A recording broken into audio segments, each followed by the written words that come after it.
और जखने हम कहबे यो बाबा आशा भक्त कहबे जय हो यो बाबा यो बाबा यो बाबा लेने चलियो हमरो अपने नगरी बाबा लेने चलियो हमरो अपने नगरी झारखंड नगरी अपने नगरी यो कैलाशपुरी यो बाबा यो भोला यो दानी लेने चलियो हमरो अपने नगरी बाबा लेने चलियो हमरो अपने नगरी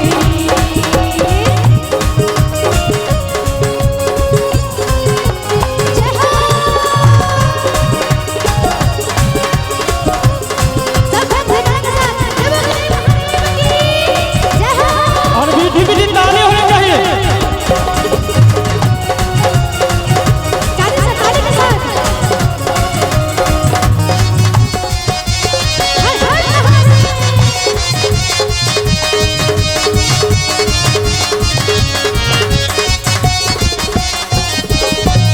अंगना बहारब बाबा दुआरी बहारब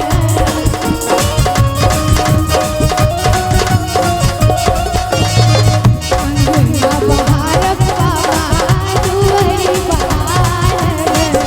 अंगना बहारब बाबा दुआरी बहारब और बहारब बस आगे डगे यो बाबा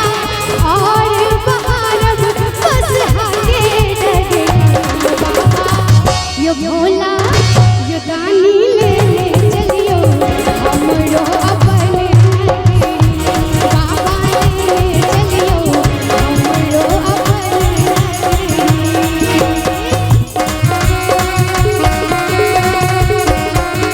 जय हो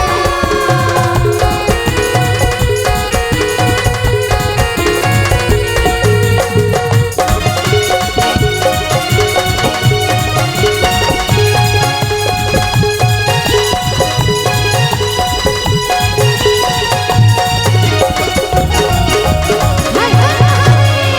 बोलो बैजनाथ की जय हो अहीं के नगर में बाबा गंगा नहायब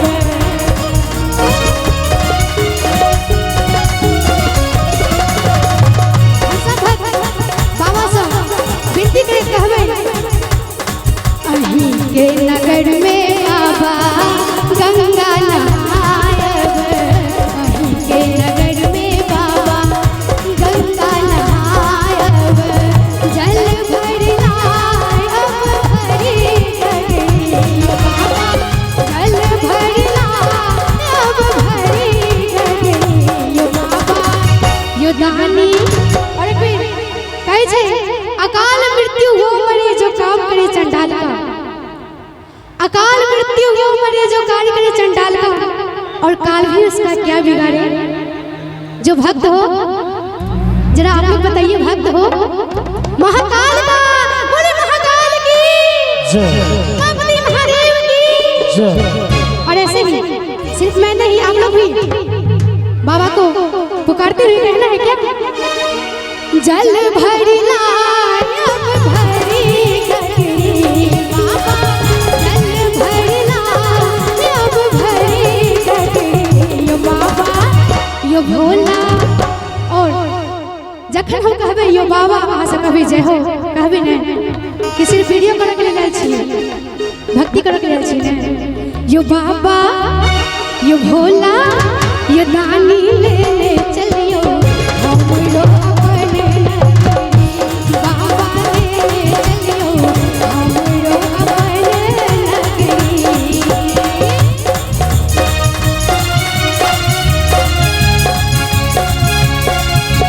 जय हो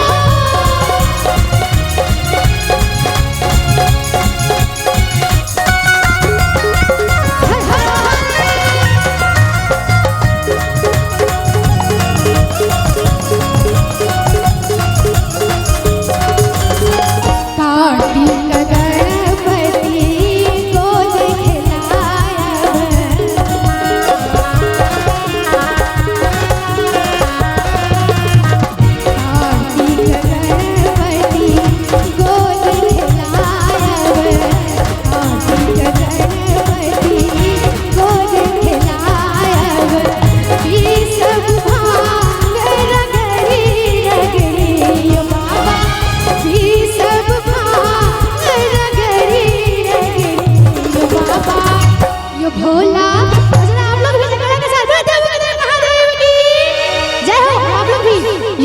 बाबा यो भोला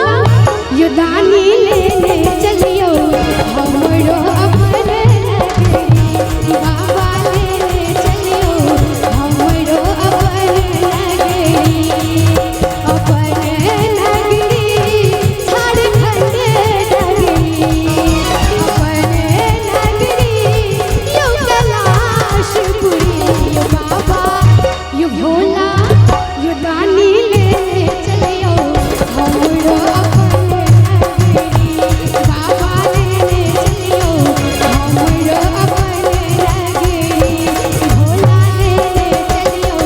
हमरो अपन नगरी बाबा लेने चलियो हमरो अपन नगरी बाबा लेने चलियो हमरो अपन नगरी बोले देवगिरी महादेव की जय।